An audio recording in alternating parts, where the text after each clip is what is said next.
क्या अजित पवार की पार्टी की कमान अब उनकी पत्नी सुनेत्रा पवार संभालेंगी? ये सवाल इसलिए है क्योंकि महाराष्ट्र की राजनीति में इस वक्त बड़ी उथल पुथल मची हुई है जब से अजित पवार का निधन हुआ है। सवाल उठ रहे हैं कि अब उनकी पार्टी का मुखिया कौन होगा या फिर उनकी पार्टी की विरासत को संभालेगा कौन। और इनमें कई नाम सामने आ रहे हैं, लेकिन सबसे पहला नाम सुनेत्रा पवार का ही सामने आ रहा है और इसकी 3 बड़ी वजहें हैं। एक एक करके सभी वजहों पर बात करेंगे हम इस रिपोर्ट में। दोस्तों, अजित पवार का प्लेन क्रैश होता है बारामती में। बारामती जो उनकी कर्मभूमि थी, जहां से वो विधायक थे, वहीं पर उनका प्लेन क्रैश होता है। और अब सवाल है कि एनसीपी एससीपी का क्या होगा। शरद पवार के गुट से अलग होकर अजित पवार ने अपनी पार्टी बनाई। एससीपी फैक्शन उसे बताया गया और अब शरद पवार की पार्टी में करीब 40 के आसपास विधायक हैं। इसके अलावा राज्यसभा में भी कुछ सांसद हैं, लोकसभा में भी एक सांसद हैं। तो अब सवाल है कि आखिर उनकी पार्टी की कमान कौन संभालेगा। सुनेत्रा पवार का नाम सामने आने की सबसे बड़ी वजह यह है कि परिवार की विरासत को संभालना।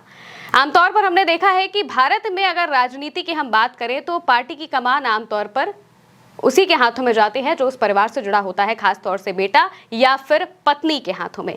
मौजूदा वक्त में सुनेत्रा पवार का नाम इसलिए सामने आ रहा है क्योंकि अजित पवार के साथ साथ उन्हें कई कार्यक्रमों में साथ में देखा गया है और साथ ही साथ वो मौजूदा वक्त में राज्यसभा की सांसद भी हैं। उनका बेटा अभी इतने परिपक्व रूप से पार्टी में या फिर राजनीति में सक्रिय नहीं है, लेकिन सुनेत्रा पवार 2024 में जब राज्यसभा सांसद बनती हैं, इससे पहले वो लोकसभा का चुनाव भी लड़ती हैं। हालांकि वो चुनाव हार जाती हैं अपनी ही ननद सुप्रिया सुले से। सुप्रिया सुले के सामने वो चुनाव लड़ती हैं लोकसभा का, लेकिन वो चुनाव हार जाती है और उसके बाद 2024 में ही राज्यसभा में उन्हें निर्विरोध सांसद चुन लिया जाता है, जिसके बाद वो राज्यसभा की मौजूदा वक्त में सांसद भी हैं। तो अब अगर परिवार की विरासत, परिवार की जो राजनीतिक विरासत है, उसे संभालने की हम बात करें तो सुनेत्रा पवार का नाम इसीलिए सामने आ रहा है क्योंकि जो पार्टी के नेता हैं, पार्टी के जो कार्यकर्ता हैं, उनका जुड़ाव अजित पवार से सीधे था। अजित पवार के अलावा अगर वो पार्टी के बड़े पद पर किसी को देखना चाहेंगे तो वो उन्हीं के परिवार से जुड़ा हुआ ही कोई व्यक्ति होगा। अब मौजूदा वक्त में उनका बेटा इतने सक्रिय रूप से पार्टी में नहीं है क्योंकि 2019 में उन्होंने आखिरी बार चुनाव लड़ा था। इसके बाद से वो उनकी जो राजनीतिक दखल है वो कम होता चला गया। लेकिन उनकी जो पत्नी है सुनेत्रा पवार, वो मौजूदा वक्त में काफी अच्छे तरीके से राजनीति में सक्रिय हैं, तो उनके हाथों में पार्टी का जाना साफ तौर से लग रहा है। इसके अलावा एक और जो वजह है वो ये है कि राजनीतिक अनुभव और पद। वो राज्यसभा की सांसद हैं, उन्हें राजनीतिक अनुभव ठीक ठाक हो चुका है। 2024 में जब से वो सांसद बनी है और उसके पहले से भी अजित पवार के साथ कार्यक्रमों में वो नजर आती थी। वो हमेशा उन्हें अपने साथ रखते थे और अपने बारे में, पार्टी के बारे में नेताओं से मिलाने और ये सारी चीजें अजित पवार किया करते थे, जिससे कि सुनेत्रा पवार एक पॉलिटिकल फिगर भी थी। इसके अलावा वो सामाजिक कार्य भी करती रही हैं। उनके कई एनजीओज हैं जिनके जरिए वो काम करती हैं, समाज के लिए काम करती हैं। लेकिन मौजूदा वक्त में वो राजनीति में काफी अच्छे तरीके से सक्रिय है और महाराष्ट्र की राजनीति में एक जाना माना चेहरा बन चुकी हैं 2024 के चुनावों के बाद से। उनके 2 बेटे हैं, यानी कि अजित पवार और सुनेत्रा पवार के 2 बेटे हैं। एक पार्थ पवार, एक जो दूसरे बेटे हैं वो पॉलिटिक्स में एंट्री नहीं किए हैं, वो बिजनेस संभालते हैं, जबकि पार्थ पवार ने 2019 में चुनाव लड़ा था।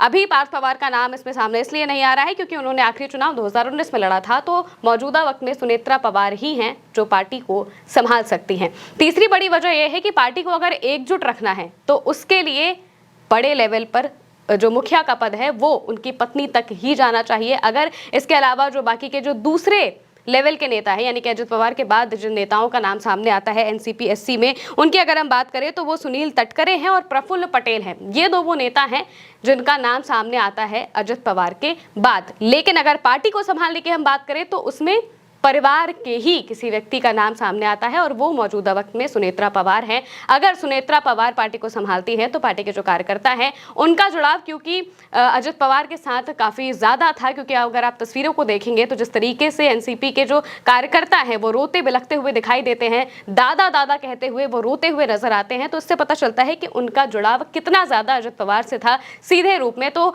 उसके बाद अगर वो उस पद पर, उनके पद पर किसी को देखना चाहेंगे तो वो उन्हीं से जुड़ा हुआ कोई व्यक्ति होगा और सुनेत्रा पवार उसके लिए मौजूदा वक्त में बिल्कुल सही चेहरा है।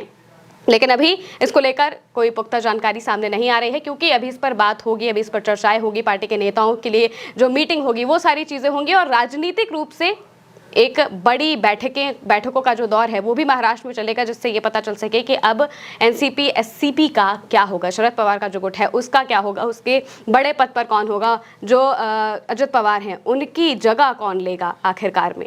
तो अभी तो सुनेत्रा पवार का नाम सामने आ रहा है, लेकिन इसके अलावा जो दूसरे लाइन के नेता हैं पार्टी में, उनके बारे में भी कहा जा रहा है कि प्रफुल्ल पटेल को भी चुनाव लड़वाया जा सकता है अगर उपचुनाव होता है, क्योंकि अजित पवार बारामती से विधायक थे तो वहां पर अब उपचुनाव होगा, लेकिन प्रफुल्ल पटेल भी सांसद है, जो सुनेत्रा पवार है वो भी सांसद है। तो अब ये देखना होगा कि पार्टी को संभालने के लिए क्या सुनेत्रा पवार अपने राज्यसभा के पद से इस्तीफा देंगे और उसके बाद उपचुनाव लड़ेंगी। अगर वो उपचुनाव लड़ती हैं तो जाहिर सी बात है कि वो जीत जाएंगी बारामती से, लोगों की सिंपैथी भी जुड़ी हुई है और साथ ही साथ अजित पवार का ये कर्म भूमि रहा है, बारामती जो है वो उनकी कर्म भूमि रही है। आज से नहीं बल्कि काफी लंबे समय से वो इसी जगह से विधायक बने रहे हैं, तो जो जनता है वो खुले तौर पर सुनेत्रा पवार को यहाँ से जिताएगी भी। तो अब ये देखना होगा कि पार्टी का और उनके कार्यकर्ताओं का, साथ ही साथ सुनेत्रा पवार का फैसला क्या होता है इस पूरे मामले पर। फिलहाल के लिए मेरे साथ इस खबर में इतना ही। आप देखते रहिए उल्टा चश्मा यूसी।